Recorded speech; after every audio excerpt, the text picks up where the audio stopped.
الله أكبر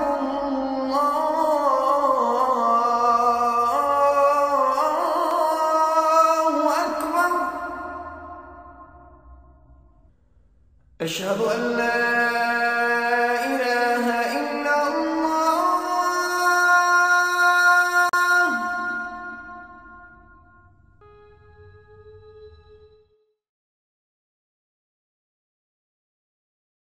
My name is Subha Hanif. I am a Bangladeshi American Muslim. I grew up around Rochester Hills, Michigan. I am a medical student, completing my medical rotations at Michigan State University, College of Human Medicine. And basically, I am proud to be a Muslim American in America in 2018. Okay, would you like to tell us something about the mural? Yeah, so we're creating, One Hamtramck is the organization that created the Yemeni American mural to showcase the Yemeni American culture in Hamtramck, but also in America. And so that was created back a couple of years ago. And at that time, my father was a part of the board of directors who created that mural. And so he actually passed away a couple of years ago, and he was a big prominent part of that mural. And so it was a part of his idea, along with Bill Myers at One Hamtramck, to showcase the Bangladeshi American culture in America, because Bangladeshis are, they don't have a voice. They're marginalized in America. They've made very important contributions to America through culture, through art, through medicine, through engineering, various aspects of American life, yet we do not have a voice or representation. And so it was a wonderful way through art to show through this mural the Bangladeshi American culture and the heritage and the struggle that we had, not only as Bengalis but also as Americans, to assimilate to American culture. And so that's going to be completed in June of this year, and so we're very excited about that. And it's for the people of America, but also it's a gift to the people of Hamtramck, Michigan, because there is such a big population of Bangladeshi Americans in Hamtramck. Okay, tell me, what do you say about it? I mean, it is said that America is a land of free unless you are Muslim. Is it true? I think that statement, I think it depends on how you want to live your life. Yes, of course, we face racism. You know, it would be a lie for me to say that there is no racism today in America. That is not true at all. Whether maybe you're facing some racism at the local grocery store or something, or maybe in healthcare or in education. I mean, racism is still real. And yes, Muslims have been victims of that very recently, and obviously the toxic culture and language that we hear in the media, in the American media, pointing to Muslims for every single reason or things that go wrong.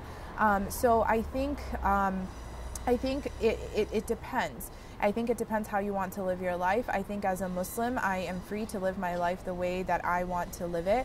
I don't have someone telling me what to do or how to act. And also, being Muslim is up to you, what it means to you to be a Muslim American.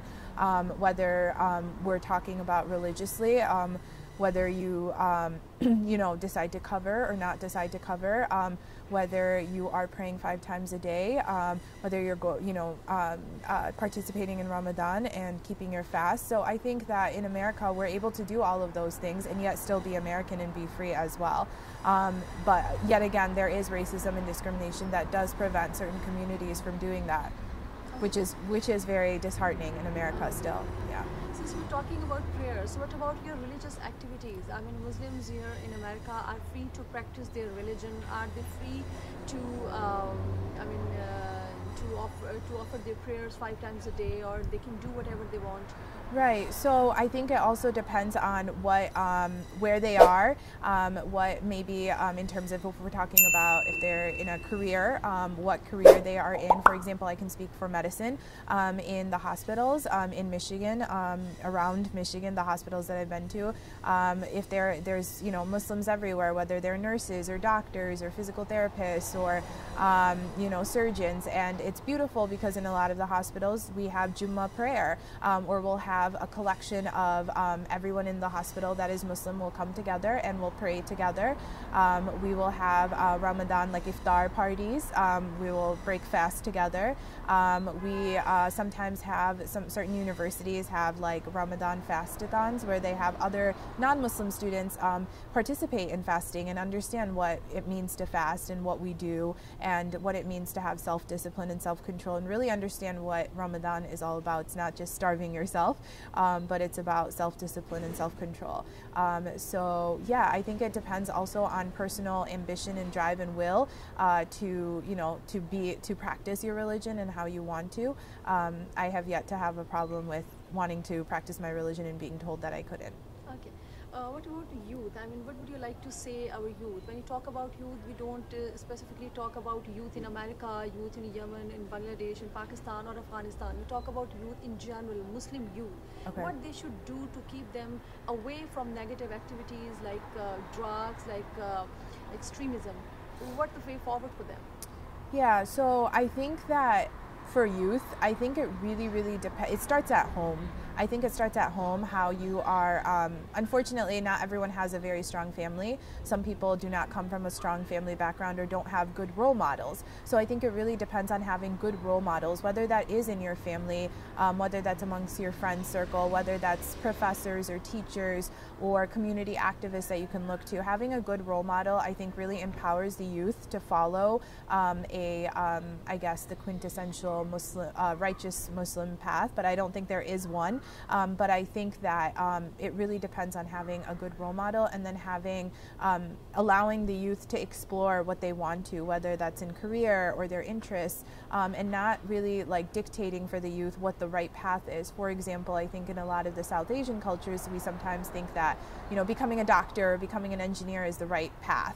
But there's a lot of other things that a lot of Muslim youth are doing, whether that's in the arts or in drama or acting or various other fields, and so I think it's very important to honestly to find a good role model for the youth so that they don't go into a different path that might not be the right path.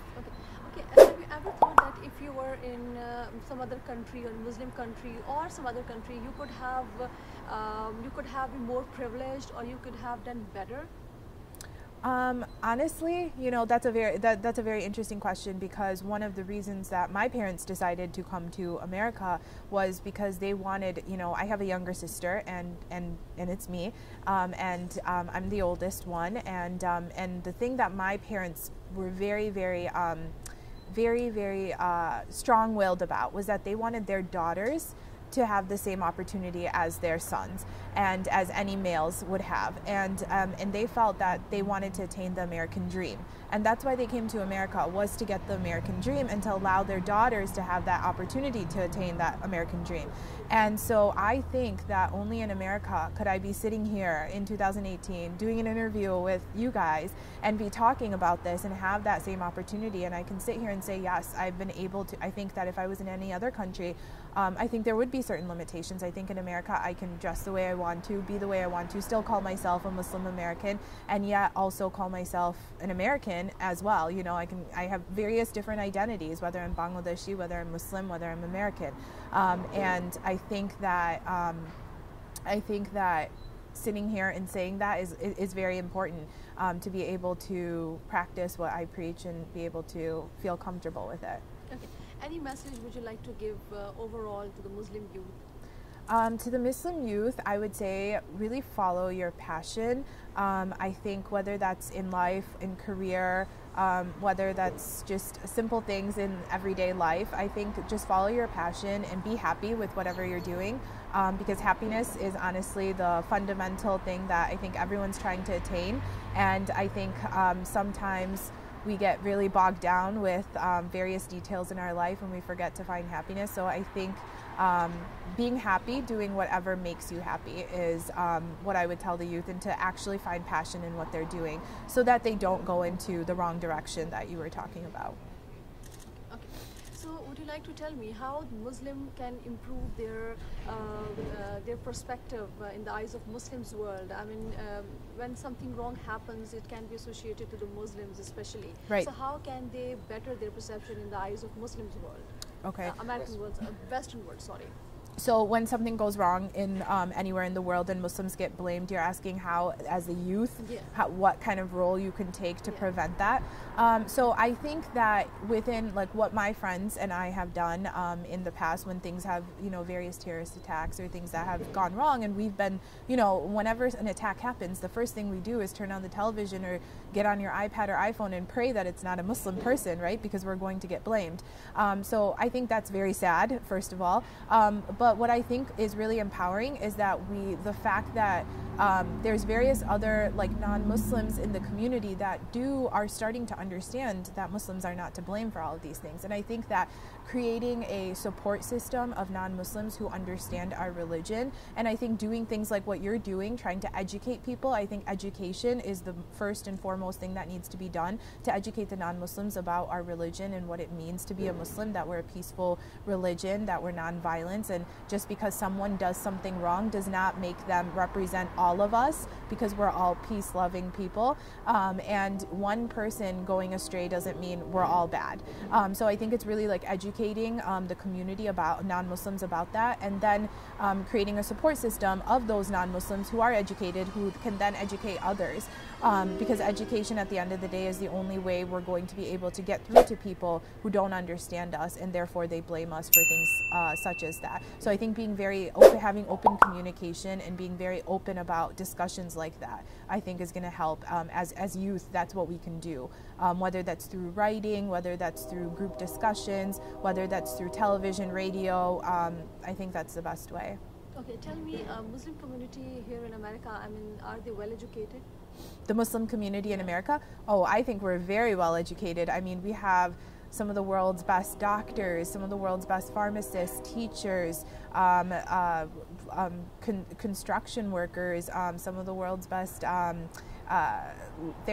I mean, we're doing everything in every aspect of education, and I think we're thriving. I think we're doing very well. I think, we've made, there's so many famous names that I can sit here and just tell you that Muslims have been contributors to in America, and so I think that speaks for itself, the amount of amazing things that we're doing in this world, but also in America.